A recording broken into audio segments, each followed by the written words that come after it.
There's so much that needs to be changed, and it's so hard to do because we fall into the patterns of what they've been. There's so many amazing teachers out there who make it work, but it's also like, if that's not sustainable, that can't be what our system relies on. That was the next moment in this journey where it's like, okay, this is not impossible. There is a way to do this.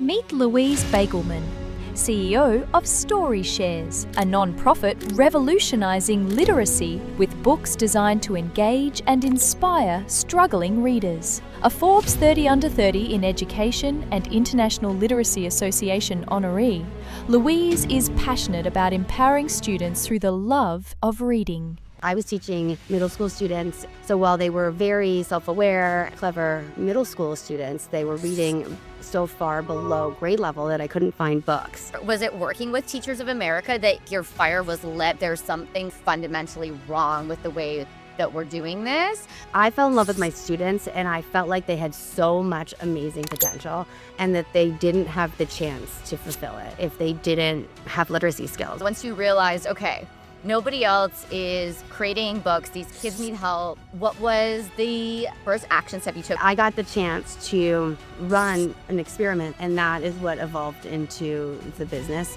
What was the experiment? So yeah, the experiment was...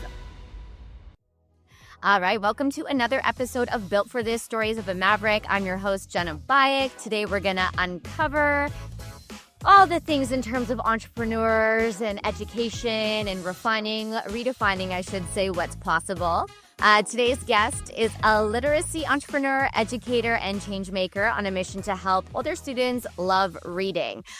Meet Louise Baigelman, founder and CEO of Storyshares, a nonprofit from the classroom that builds up culturally inclusive, age-appropriate books for struggling readers from ages 8 to 18, a Teach for America alum, MBA graduate, and named the Forbes 30 Under 30 in Education.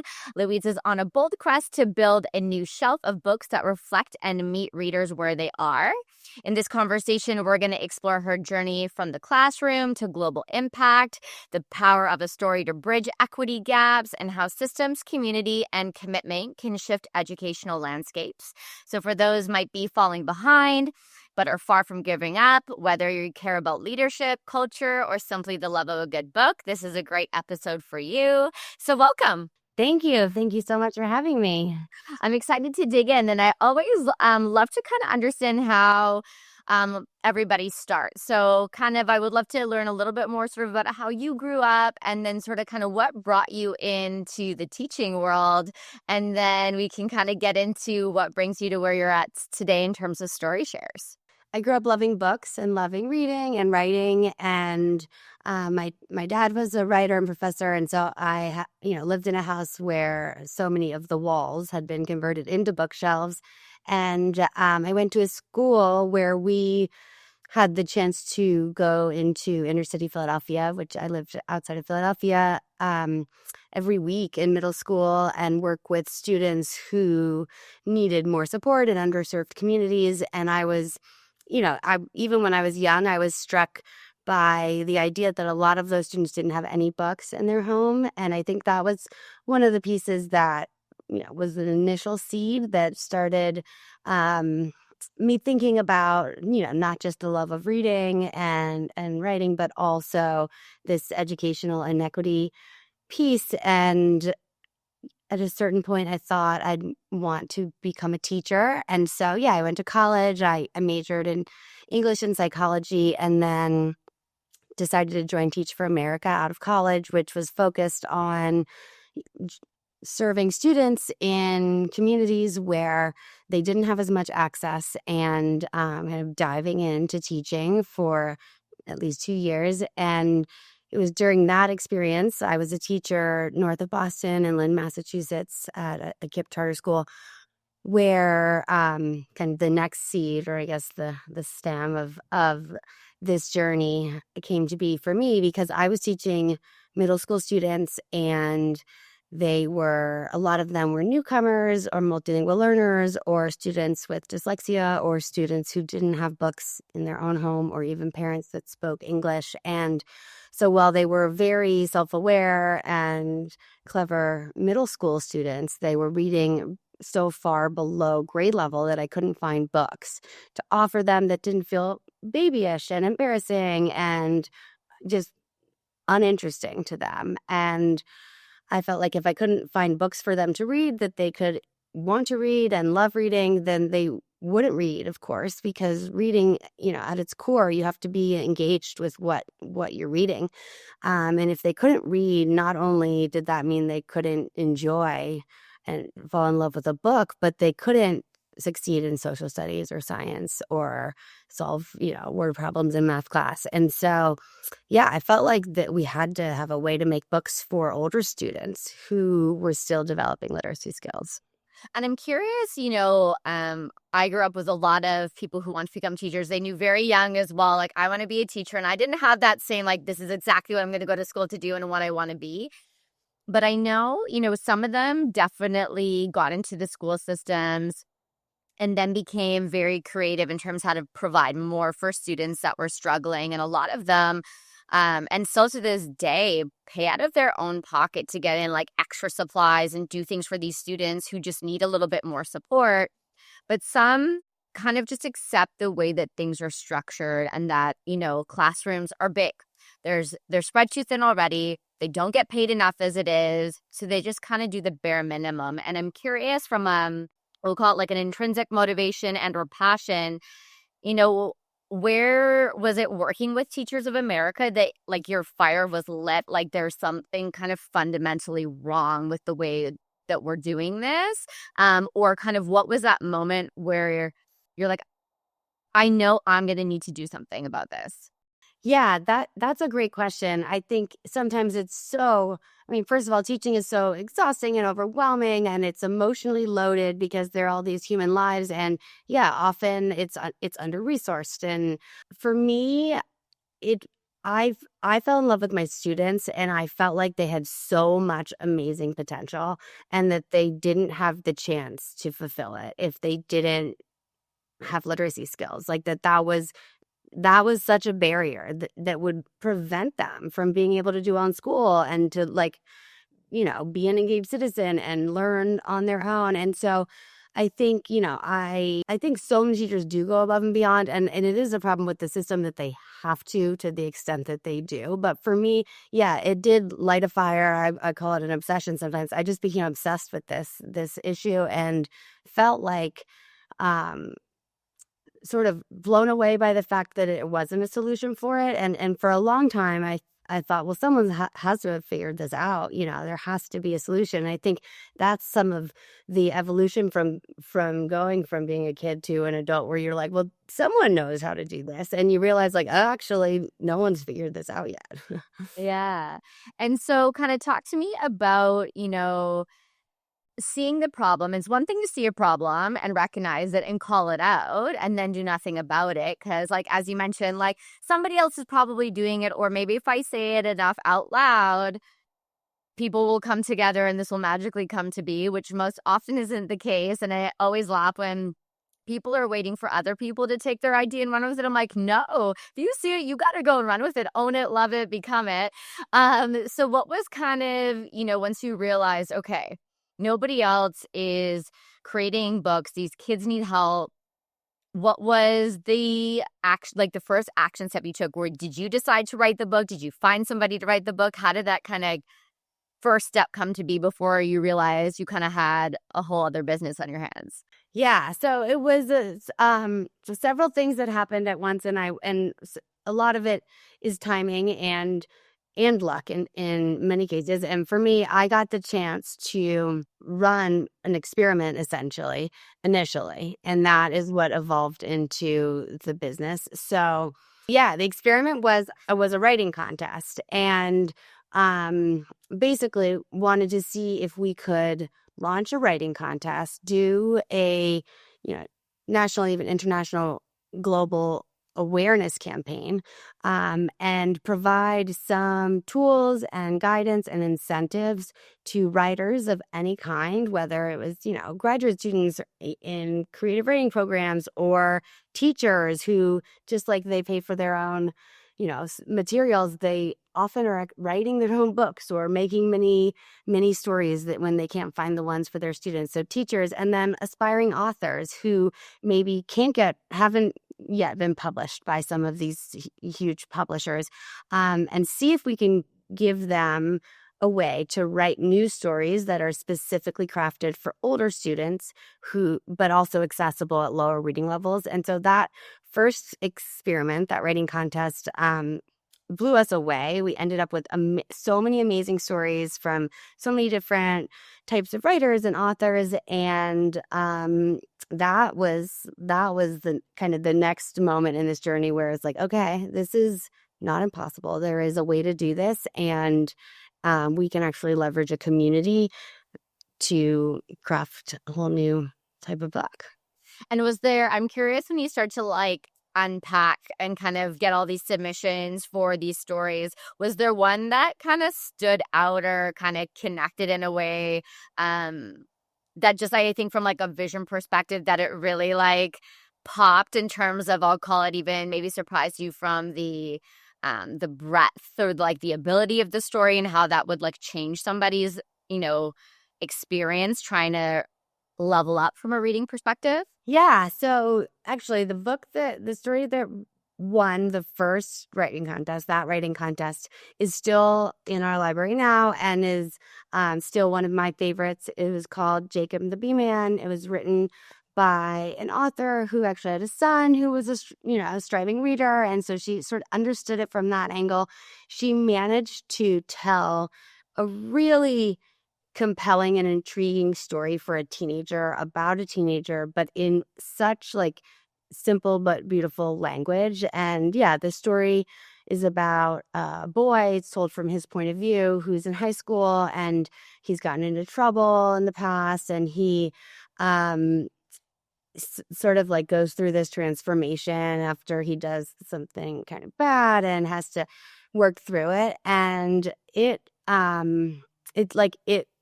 illustrated the ability to tell a story that would be really something a teenager would be excited to read and would not be able to put down. Yeah. But also in such a readable way with just shorter sentences and more accessible vocabulary. So that one, and we actually had a student when we did some initial pilot studies around the first batch of books who wrote a prequel to that book because he kind of fell in love with it and wanted to, tell the story of what had happened before. I love it. And so when you got all the submissions and you're like, okay, so now I know it's not just going to be kind of a one book scenario that okay, I'm going to try this. There's series, there's, different, I'm sure, genres and places we can go with this. How did you start to form it into an actual plan that you're okay, this is how we're going to scale this, and this is how this is going to form into some sort of structure that, will go beyond me? Yeah. So, right. That was the next set of kind of, okay, so we know we can get this type of story, and there's so many steps from here, right?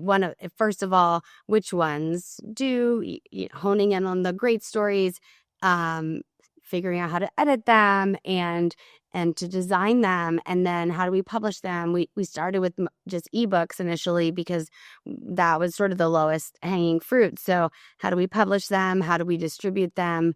And then make sure people know about them and continue building that collection. So that point was when it's formed it into an entity and to figure out all of those other pieces. And yeah, I think the distribution and the publication just opened this whole other world. And then meanwhile, this writing contest idea became a part, sort of the backbone of how we bring together a community of writers to create new stories. So we still do the annual writing contest, but also along the way, we build this global author community. We have authors from over 150 countries, and some of them become real serial contributors, so that when we know we want to do this, here's a huge need we keep hearing about, we can actually go to those authors at any time during the year and generate new stories that way. Yeah.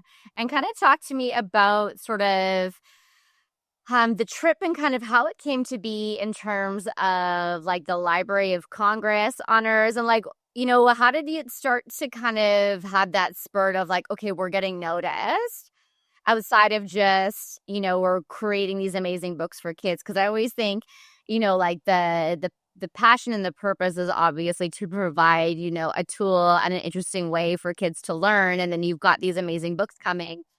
But what kind of launched it, I'll call it, into the sort of next level where people are now kind of looking of like, oh, okay, this is really, really interesting. We want to get behind it.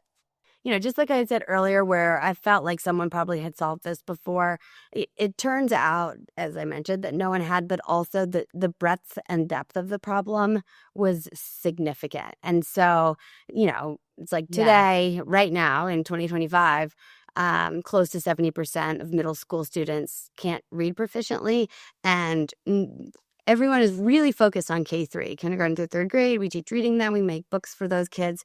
And I think for several reasons that I've spent a lot of time trying to unpack, we've sort of not gone hard at the what about all those kids who can't read. And why do you think that is? I'm really curious before you kind of get into the thing that draws attention, because I'm always like dumbfounded when I hear statistics, and it is like education's a massive problem. And like, I was just hearing, I can't remember who it was, speak about how behind majority of kids are in general because of a program, you need a school program that's like severely outdated in so many aspects, but also just like engagement of teachers. And then obviously there's the home challenges. So yeah, I'm curious from what your experience is unpacking all that, like how this became such a massive problem. Yeah, I think it's partly because we have a tendency to do things the way we've always done them. And that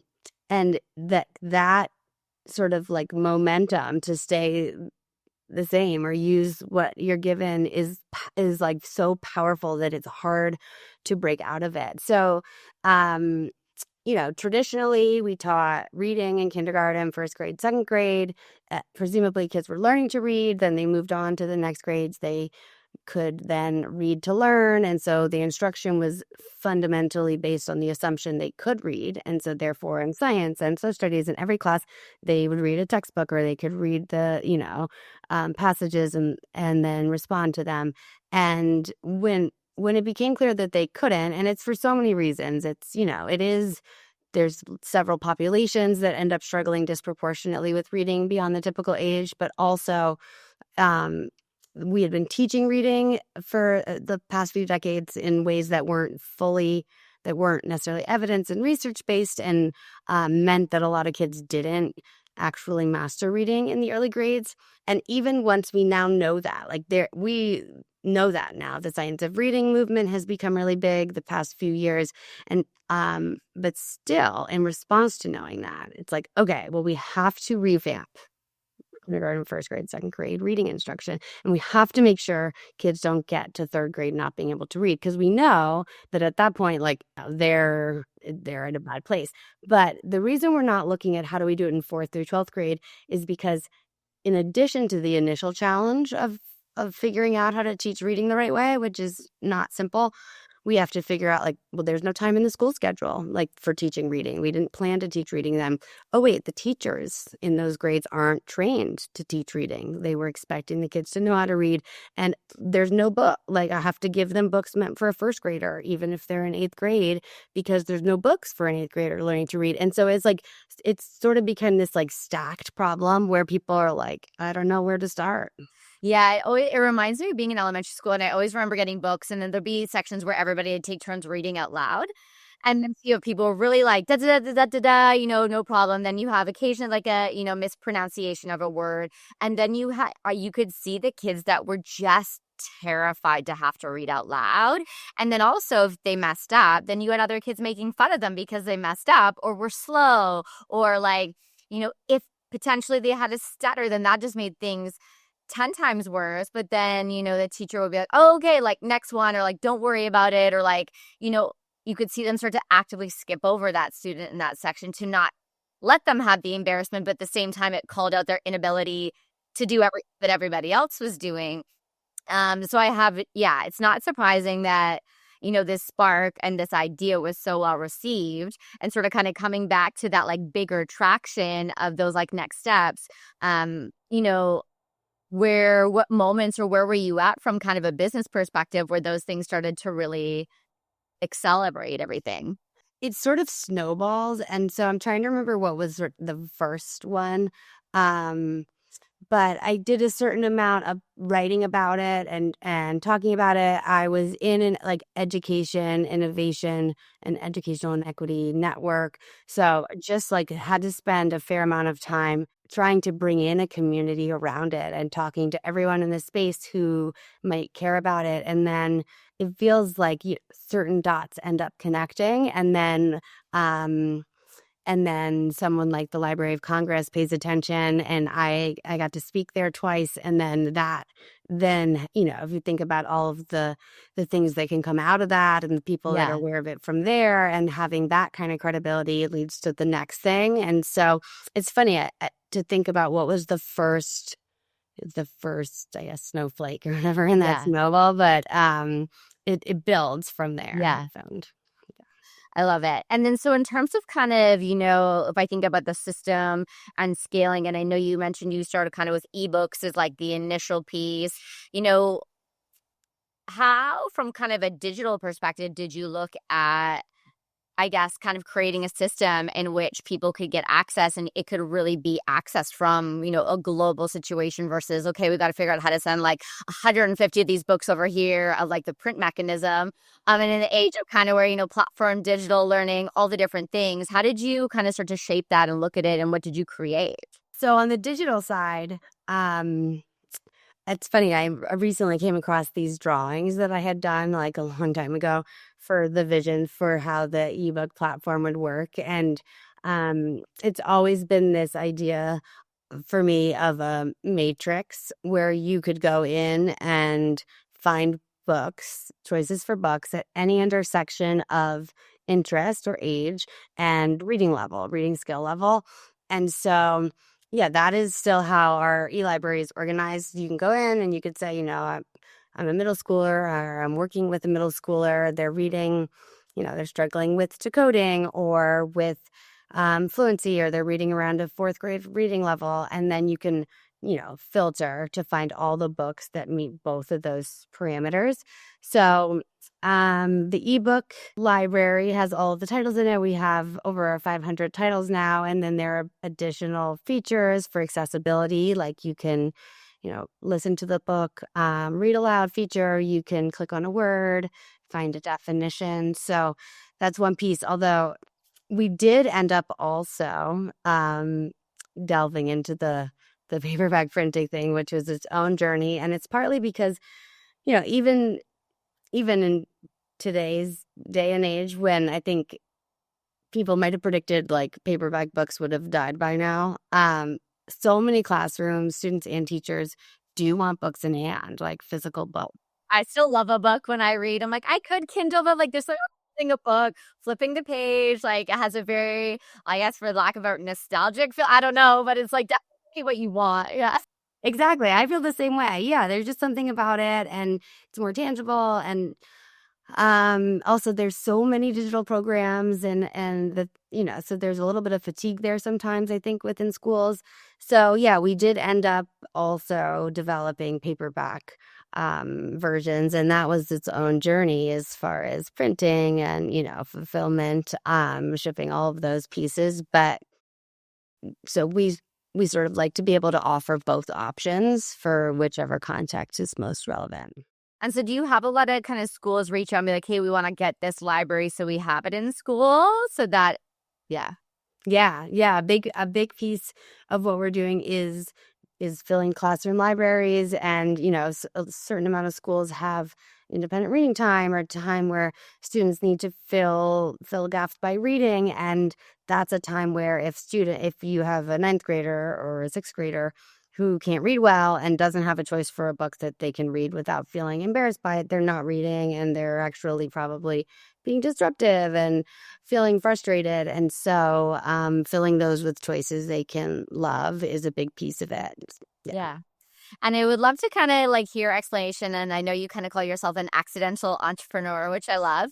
Kind of talk to like me a little bit about that and sort of, the traits that you would akin to kind of putting yourself in that so-called title and sort of some of the kind of lessons along the way as you've built Storyshares.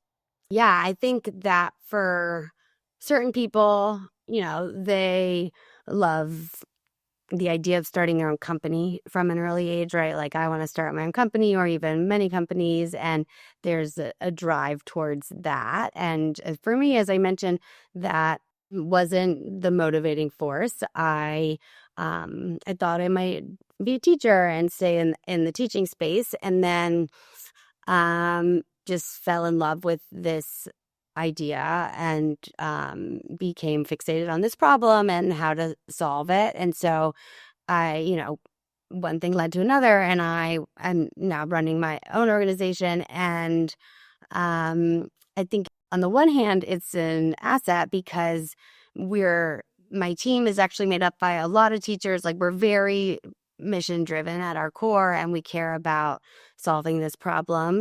On the other hand, it's a challenge because I've had to learn so many things along the way and figuring out the business side of it all and the legal piece, all of the things that really go into it that weren't necessarily what I was intending to do, but worth it, of course.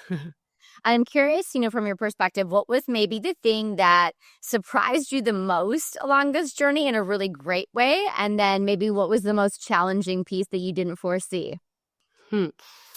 Yeah, I think what surprised me the most was the fact that we could build something that would really fill a need and make a difference, and that sort of exceeded all of my expectations as far as being able to come up with an original approach and then actually make it, make it work and make it have an impact. So I still feel that way. I still feel sort of amazed by how I got here. So I think challenge-wise, I've had to balance so much along the way and trying to, I think prioritization is always a challenge for me. How do you figure out where to spend your time, what to tackle next, like what you can, I get so much advice all the time from so many different angles, and which things I need to do and which things are going to grow our impact and our reach, and which things I can say like, no, that's not the right focus for us right now. And I think I've had to grow like a lot more backbone along the way. Yeah, it's interesting. And I think too, generally speaking, for females, it's just a little bit, it's a newer of a stance to really hold strong and really, again, as you mentioned, like hold strong in that vision, speak up for what you believe in. And when it's not right, or, we could do that. And maybe let's just say it would expedite things, but it's actually fundamentally not aligned with where we want to go and who we are.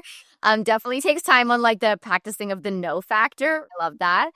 And so then in terms of kind of, the vision, from, where you started to where you're at now, has it changed? Has it expanded? Sort of where do you see kind of, it going as you look forward? Yeah, so it's always evolving. I'd say, on the one hand, my first purpose and vision was to build a new shelf in the library to enable students of every age and skill level, and particularly beyond that early elementary phase, to be able to find a book they love and develop into a reader and be able to, engage with literacy with dignity without deciding it's not for them or not wanting to. And I think that was the first piece, and we've made great strides in doing that. And then we also learned, as we started really getting these books into classrooms, that there's several other pieces that are preventing students from growing literacy skills in middle school and high school. One of them is that teachers want to support these students, and but they'll say, like, I came to teach literature in middle school as an ELA teacher and my kids can't read. and I have to teach literacy first, and I don't know how to do that. I wasn't trained in that. And so we've built out a lot around the books now. So teacher resources and student resources, lesson plans. We've just built our first kind of full intervention program for middle school, and teacher training and coaching for educators. So that's been sort of the next evolution. And right now I'm spending a lot of time thinking about even like one level out, which is currently there are core curriculum programs, which are like the grade level standards, state standards. And then there are intervention programs, which is for the students who are struggling in some way or have fallen behind. And they exist in these two silos. And so, yeah, we're spending a lot of time thinking about what if those actually worked, coherently together and served each other and didn't rely on teachers to do the legwork to bridge two different programs that are not aligned in any way, such that students could be both rigorous but also access at the level that they are. So that is the next, So it's always, always thinking about it. Well, I was curious too, because in Canada, there's a lot of like teacher unions that everybody's kind of like together. And I'm not sure if that's the same across every state in the US or not. But I kind of almost thought from like an advocacy or like federal government level of, if you thought about kind of like spearheading kind of massive change in that way of like, let's actually get some laws or like different rules in here of what it actually means to learn. Yeah, I think, in an ideal world, you can get on the radar of the right, Mabel, for that piece. I'm speaking into existence for you. Thank you. Yeah, no, 100%.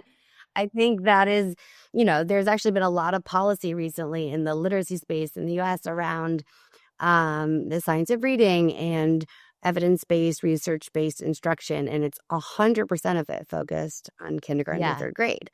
And so that's one of my big things that I'm always like writing to people, you can't just like, thank you for doing that for those grades, but also you can't ignore the kids, 2/3 of them in fourth grade right now today need that too. Yeah. And are we just giving up on those kids who it's too late for because all of the legislation is focused on early elementary? So yeah, I think that is definitely a piece of the puzzle. It's like thinking about how to come at it from every single angle in order to make more systemic change.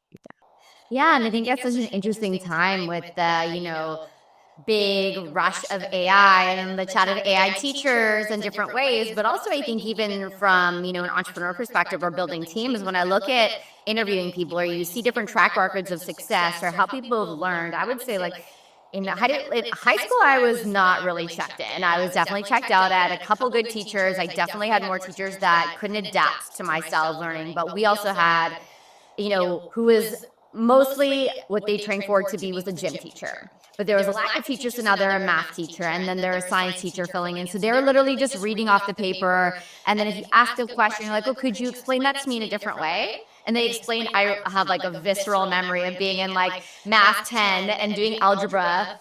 And the basic was fine. Add on one step, okay, like I get it. Then it added another step and I was like, okay, I'm lost. Like I don't understand how this makes any kind of sense. And so I kept raising, I'm like, I need help, I don't understand. She comes over and then she re-explains. I'm like, I heard you explaining it. It doesn't make sense. So I need you to explain this to me in a different way because I'm not getting it. She does the same thing and repeats it again. And I was like, I'm not stupid. I can hear you. I understand you. But you're repeating the same thing. And I'm telling you, I need you to teach me in a different way. She said it one more time. And I remember I was like, lit my book up and I walked out. And I'm like, nope. And I flunked math 10 that year. And I had to go to summer school. She refused to teach me and said I was a problem. And I said, no, I'm not the problem. And I said, she's the problem. If she's supposed to be a gym teacher, she needs to be in gym then because she can't be in math 10. And I was so mad that I had to go to summer school.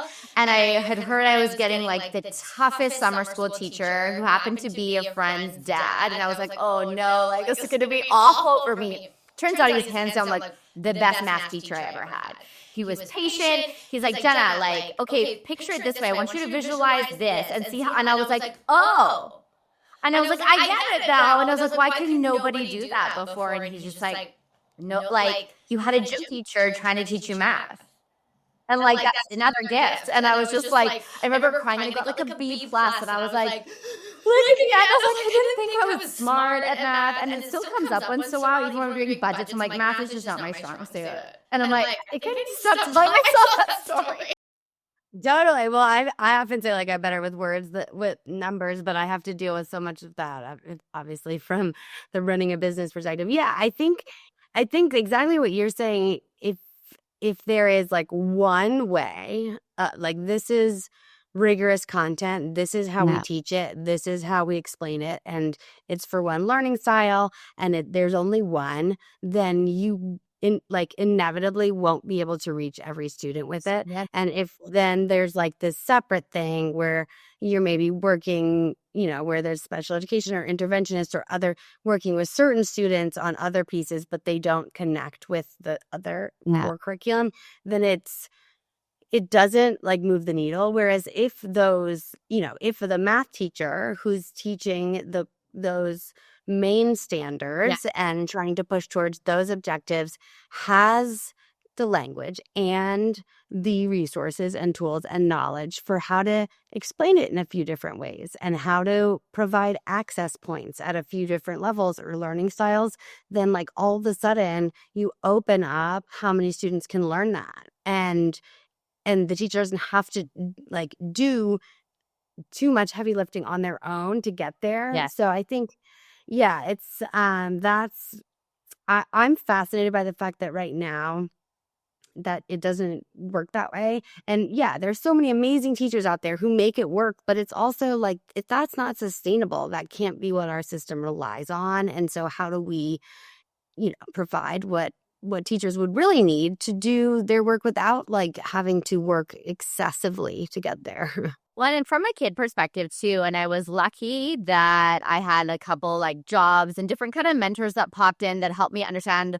And I can't remember, I think it was actually just at a high school that someone of like, you're a visual learner. Like you could read it, but it's not going to quite sink in for you the same way as if you like see it, touch it, feel it. I'm like, oh, yeah, like you're absolutely right. That way I pick it up in 2 seconds. If you're telling me just read it, repeat it back, and like it clicks automatically, does not work that way.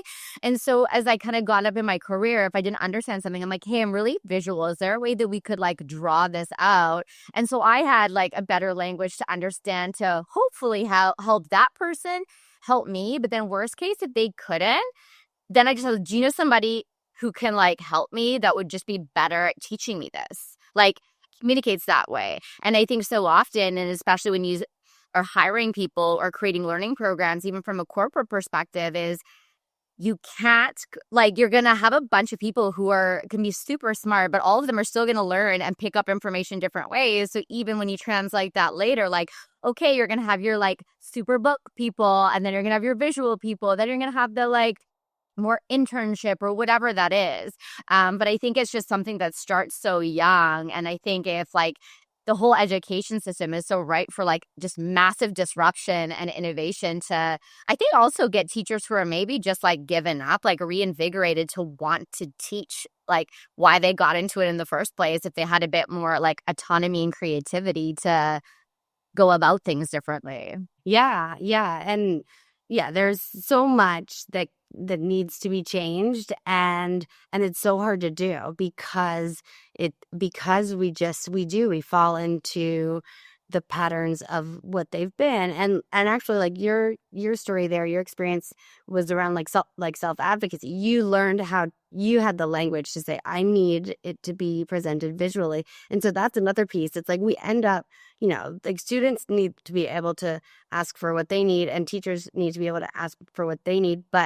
And that's always valuable. But how much should we rely on these people, especially young people, having to do that versus creating systems that are more aware of and responsive to that? And we talk a lot about being responsive and adaptive, and everyone's different. You have to be able to think about how to achieve rigorous content, and students who can learn and want to learn all at once. Yeah, I think teachers have such a big impact, and I always say everybody remembers the teacher they disliked the most, and or like the one teacher that was like their favorite teacher, and then there's this big gap in between of just like kind of standard, like not great, not bad, just like clocked in, clocked out, and did all the things. And I would love people to have much more like amazing experiences with teachers, because again, like I didn't get that till I was out of high school, and then like my second job to really like dig in and like get better language that allowed you to move forward. But I naturally was like very curious and very driven, versus there was like an insecurity about not being strong at math. Even so, I remember like serving and like double checking on my fingers to count, because it's like, Jenna, you're not good at math. Like, you better double check this. So you know, those things like imprint on you for a bit, and takes a big, a while to kind of unlearn those things. And I think sometimes, you know, people don't realize the impact that they'll have on students' lives by just kind of, I get it, maybe being in a situation that you didn't ask to be in, but also the effect of having a bunch of tension or frustration around being in a class that you're not supposed to be in, teaching a subject you don't want to teach, and all of those things that kind of, you know, come forward. And so in terms of, you know, people listening and, you know, either from a parent perspective, thinking about their kids, or educators in any kind of type of way, maybe what's one call to action that you love everybody to kind of take that would sort of support this growing forward, you know, in terms of access and ability to all of this?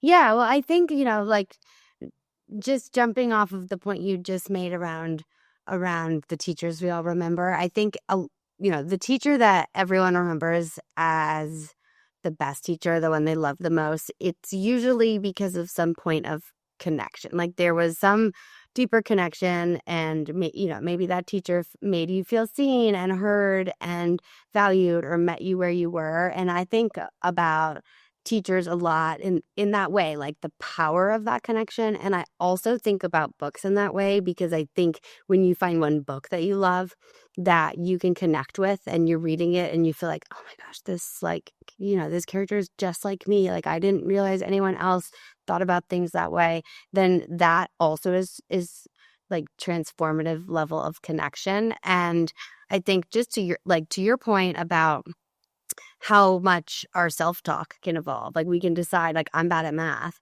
even like way too early and way too rigidly. Students who haven't learned to read in the early grades and struggle with reading in middle school or high school, like they have developed a really negative association with reading and a really negative identity for themselves around reading. I'm just not a reader. I'm not good at reading. Like, reading's not for me. Reading's boring. And so I think I would say, like, call to action wise, whether it's for, you know, whether you're a parent or a teacher, is find that point of connection with your student or child, and use that as a really powerful way to get them engaged in something that matters. And whether that's learning or reading or just feeling seen and heard, like, I think the connection point for me applies so deeply across the board. So I love that. And I want to kind of close out / transition to some rapid fire questions for you. So what's one habit you use when you need to reconnect with your purpose? yeah, so I end up doing so many little things in a sort of like frenetic way all the time that I try to zoom out when I feel like I need to reconnect the purpose, and sometimes going for a walk, or just like not checking my email and having a few moments to think about, like, what am I doing and why, and be able to recenter that way. I love it. And what's your favorite childhood book that maybe shaped who you are today, or is just a standout of when you first read it? You either saw yourself in that book or allowed your imagination to go wild, or whatever that might be. Yeah, it's funny. I actually, I loved the Boxcar Children. There's like a billion Boxcar Children books in that series, and I'm reading it now with my own kids.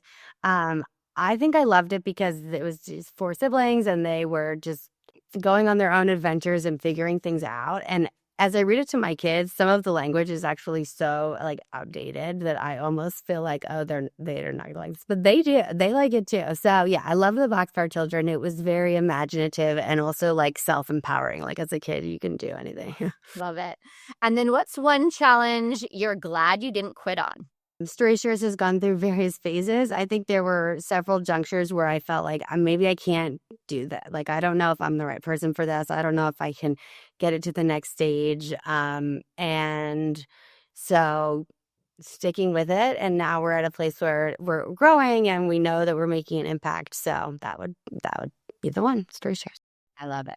Entrepreneurial journey. Very many points you'll be asked if you really want to go all in or fold it all down.